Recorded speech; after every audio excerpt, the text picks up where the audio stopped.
हाँ, ध्यान दीजिए आप लोग। जो पर्यावरण और प्राकृतिक संसाधन की के पाठ के अंतर्गत क्लास 12th के नागरिक शास्त्र के सिलेबस का ये जो हिस्सा है पर्यावरण और प्राकृतिक संसाधन, इसका एक पार्ट मैंने बना दिया है। अब उसके आगे का पार्ट मैं इस वीडियो के माध्यम से बना रहा हूँ, जिसमें हमने पर्यावरण के संगठक के बारे में आपको बताया। अब पर्यावरण के संगठन के बारे में जब पिछली वीडियो में हमने बता दिया है, तो उसके बाद पर्यावरण से संबंधित जो विश्व की चिंताएं हैं उसके संबंध में अब आपको जानना है।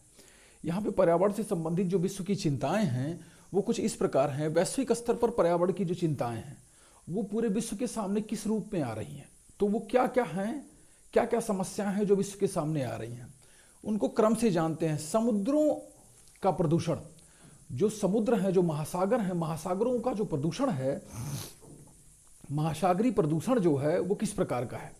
तो महासागरीय प्रदूषण को समझने के लिए हमें ये जानना आवश्यक है कि दुनिया में जितने भी देश हैं, जितने भी तटीय देश हैं, उन सारे तटीय देशों का अधिकांश जो है कचरा और जो भी उस वेस्ट मटेरियल है, वो अगर जो लिक्विड के रूप में है यानी पदार्थ के रूप में है, तो वो सारे के सारे समुद्र में ही प्रवाहित कर दिए जाते हैं। ठीक, जल ही हैं और जल के माध्यम से वो जल में मिलके वो उसमें मिलते हैं।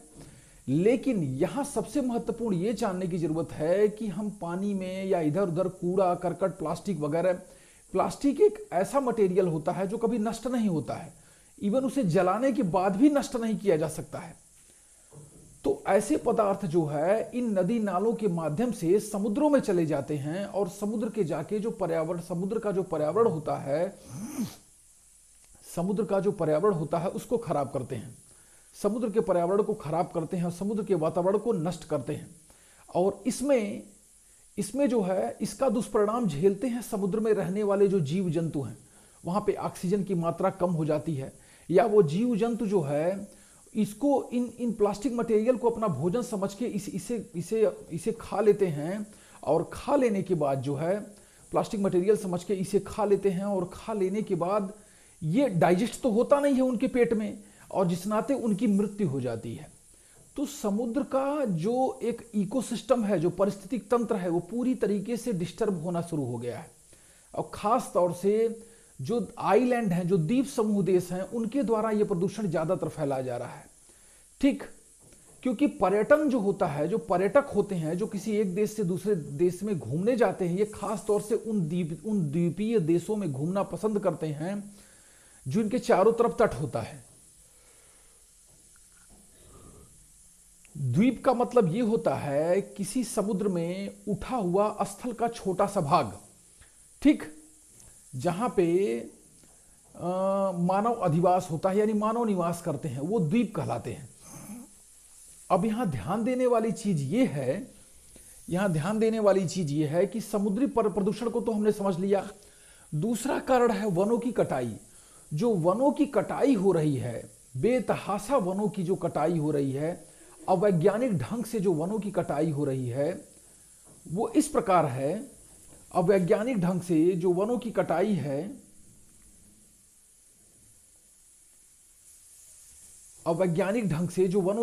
है, क्योंकि सिर्फ हम अपने उपयोग के लिए उनको काट तो रहे हैं, लेकिन उसकी भरपाई करने के लिए वृक्षारोपण उस तरीके से तो कर नहीं रहे हैं। तो जिस रफ्तार से हम काट रहे हैं उस रफ्तार से वृक्ष तो पैदा होंगे नहीं।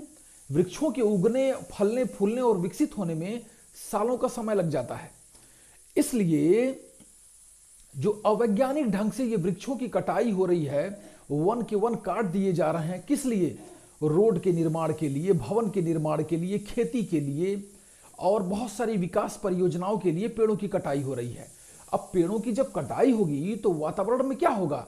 ऑक्सीजन की मात्रा कम हो जाएगी, क्योंकि ऑक्सीजन तो हमें पेड़ पौधों से ही मिल रहा है ना। अब ये पेड़ पौधे ऑक्सीजन की मात्रा कम कर देंगे,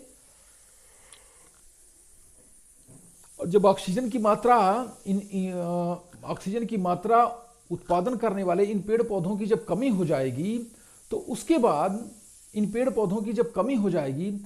उसके बाद जो वातावरण है उसमें कार्बन डाइऑक्साइड की मात्रा बढ़ जाएगी। कार्बन डाइऑक्साइड क्या? मानव के द्वारा जो भी आधुनिक संसाधन प्रयोग किए जाते हैं उन सारे आधुनिक संसाधनों से, चाहे गाड़ी है, मोटर है, हवाई जहाज है, रेलवे है, कुछ भी जो भी परिवहन के साधन हैं, घरों में उपयोग किए जाने भी बहुत सारे साधन हैं जिनसे कार्बन डाइऑक्साइड निकलता है। ये क्या कर रहा है? ये हमारे वातावरण को गर्म कर रहा है और हमारे वायुमंडल को प्रदूषित कर रहा है। तो ये सारी चीजें क्या होंगी? वातावरण, वायुमंडल को दूषित कर देंगे। और ये क्यों होगा? क्योंकि वनों की कटाई होगी, इसलिए ऐसा होगा। अच्छा, नेक्स्ट क्या है कि जो ओजोन परत की क्षरण होगी। देखिए, ओजोन परत को पहले समझते हैं। हमारा जो वायुमंडल है वो कई प्रकार की परतों से मिलकर बना हुआ है, जिसकी सबसे निचली परत का नाम है क्षोभ मंडल।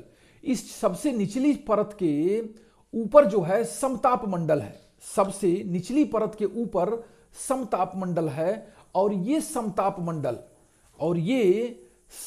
मंडल जो है, इसकी ऊपरी परत पे एक ओजोन परत की एक पतली सी ओजोन परत होती है। अब ये ओजोन परत करती क्या है? ये ओजोन परत सूर्य से आने वाली खतरनाक विकिरण यानी खतरनाक प्रकाश की जो तरंगें होती हैं उनको ये अवशोषित कर लेती है। लेकिन हो क्या रहा है? मानव के कारण जो भी प्रदूषित गैसें निकलती हैं उसमें एक सबसे खतरनाक प्रदूषित गैस निकलती है जिसका नाम है CFC, क्लोरोफ्लोरोकार्बन। इस गैस के उत्सर्जन से इसका सीधा प्रभाव ओजोन परत में पड़ता है, जिसके चलते उसमें छिद्र हो जा रहे हैं। और छिद्र हो जाने के चलते जो खतरनाक सूर्य की विकिरण है, सूर्य की जो खतरनाक किरणें हैं वो धरती पे आ रही हैं और धरती पे आने से पहले वो हमारे शरीर पे ही स्पर्श करती हैं, जिसका परिणाम ये होता है हमें त्वचा कैंसर तक बीमारी हो सकती है और इसका दुष्परिणाम हमारे पर्यावरण पे भी दिखता है। तो इस कारण क्या है, हमें अपने उपयोग में इन खतरनाक गैसों के उत्सर्जन को समाप्त ही कर देना है या ऐसी गैसों की आवश्यकता ही न पड़े, ये प्रयास करना है और अपनी ओजोन परत को सुरक्षित रखना है। हमारी सुरक्षा करने के चलते ही ओजोन को पृथ्वी की छत कहा जाता है। अरे, पृथ्वी की छतरी कहा जाता है। पृथ्वी की छतरी, ऐसी छतरी जो उन खतरनाक किरणों से पृथ्वी की रक्षा करती है। ठीक, अब उसके बाद आ जाते हैं, जब हम ओजोन परत की क्षीणता की बात करते हैं तो उसके बाद कृषि भूमि में भी कमी का भी परिणाम पर्यावरण संबंधी चिंता का एक प्रमुख कारण है। अब कृषि भूमि में कमी किस प्रकार होती है? देखिए, हो क्या रहा है कि विभिन्न प्रकार के परिवहन के संसाधनों के विकास के क्रम में विभिन्न प्रकार की सड़कों का निर्माण हो रहा है। 4 लेन, 6 लेन, 8 लेन, इतनी बड़ी बड़ी हाईवे परियोजनाओं का निर्माण हो रहा है, रेल परियोजनाओं का निर्माण हो रहा है, भवनों का निर्माण हो रहा है। तो ये क्या हो रहा है? धीरे धीरे कृषि क्षेत्र का रकबा कम होता जा रहा है और कृषि क्षेत्र का जब रकबा कम होता जाएगा तो समस्या ये है कि उपज भी तो कम होगी और जब उपज भी कम होगी तो हमारी भूख कैसे पूर्ति होगी हमारे भूख की। इसलिए ये भी एक बहुत बड़ी समस्या हमारे सामने आ गई है। उसके बाद अब यहां देंगे कि दुनिया के सामने पर्यावरण जब संकट आएगा तो स्वच्छ पेयजल की भी कमी हो जाएगी। हम लगातार अपने संसाधनों की पूर्ति के लिए कई संसाधनों के माध्यम से धरातल के अंदर के जल का शोषण करते रह रहे हैं और उस जल का दोहन करते रह रहे हैं। इसका परिणाम ये हो रहा है कि भूगर्भ के अंदर के जल का जो स्तर है वो लगातार नीचे गिरता जाता है और लगातार जल नीचे गिर जाने के चलते गर्मी के महीनों में पानी का जो स्तर है वो लगातार नीचे गिरता है, जिससे हमें जल की उपलब्धता कम हो जाती है। अच्छा, आप लोगों ने देखा होगा कि भूगर्भ के जल का यानी जो सप्लाई का पानी होता है, जो हम मोटर के माध्यम से जमीन से निकालते हैं, उस पानी का देखते हैं लोग अपनी गाड़ी की धुलाई में उपयोग करते हैं। उसके बाद ऐसे ही लगेंगे रोड को धोने लगेंगे लोग, सड़क को धोने लगेंगे, जमीन को लगेंगे ऐसे सुखाने। ये क्या है? ये अनायास पानी की बर्बादी ही तो है। हमें जो है 1 बाल्टी पानी की आवश्यकता है तो हम अनायास ही 10 बाल्टी पानी गिराते हैं। तो हमें क्या है? जल को संरक्षित करना है। इसलिए नहीं कि ये हमारे लिए उपयोगी है, इसलिए कि हमारे आगे आने वाले भविष्य के लिए भी जल चाहिए। और जब हम आज ही इसका इतना दोहन कर लेंगे तो कल तो उनके लिए रह ही नहीं जाएगा। ठीक, तो इस प्रकार जो स्वच्छ जल की उपलब्धता है, जो पेय जल की उपलब्धता है, ये लगातार समस्या का विषय बनी रहती है। इस पे सभी को समझने की जरूरत है। पानी को बचाइए, पानी जीवन है। धरती पे दो ही जीवन है, एक जल है, एक ऑक्सीजन है। ठीक, उसके बाद यहां चीजें जानने वाली बात है प्राकृतिक संसाधन। अब जैसे हम पर्यावरण से संबंधित वैश्विक संकट को समझ लिए, तो अब प्राकृतिक संसाधन को भी समझ लेते हैं। प्राकृतिक संसाधन को समझने के लिए यहां ध्यान देने वाली बात यह है कि ये किस प्रकार के संसाधन है। ये 3 प्रकार के संसाधन है। एक क्षय संसाधन हो गया, उसके बाद अक्षय संसाधन हो गया, और उसके बाद चक्रीय संसाधन हो गया। क्षय संसाधन, अक्षय संसाधन और चक्रीय संसाधन। जो क्षय संसाधन है वो ऐसे संसाधन होते हैं जिनका हम अपने साधन में उपयोग करने के बाद उनका क्षय हो जाता है, यानी हम एक बार ही उनका उपयोग कर सकते हैं, दोबारा उनका उपयोग नहीं कर सकते। प्रकृति में ऐसे संसाधनों को क्षय संसाधन कहा जाता है। अच्छा, एक संसाधन फिर इसके बाद होता है अक्षय संसाधन। अब ये अक्षय संसाधन क्या है? अक्षय संसाधन प्रकृति द्वारा प्रदत्त किए गए ऐसे संसाधन होते हैं जिनका हम एक बार से अधिक यानी कई बार बार उनका उपयोग कर सकते हैं। जैसे सौर ऊर्जा हुआ, ठीक, पवन ऊर्जा हुआ, भूतापीय ऊर्जा हुआ, परमाणु ऊर्जा हुआ। इन सारे संसाधनों को हम अक्षय संसाधन कहते हैं, अक्षय संसाधन कहते हैं। और इनका हम बार बार अपने उपयोग में प्रयोग ला सकते हैं। ठीक, इसलिए अक्षय यानी इनका क्षय नहीं होता, इसलिए इसे अक्षय संसाधन कहते हैं। अब यहां ध्यान देंगे चक्रीय संसाधन।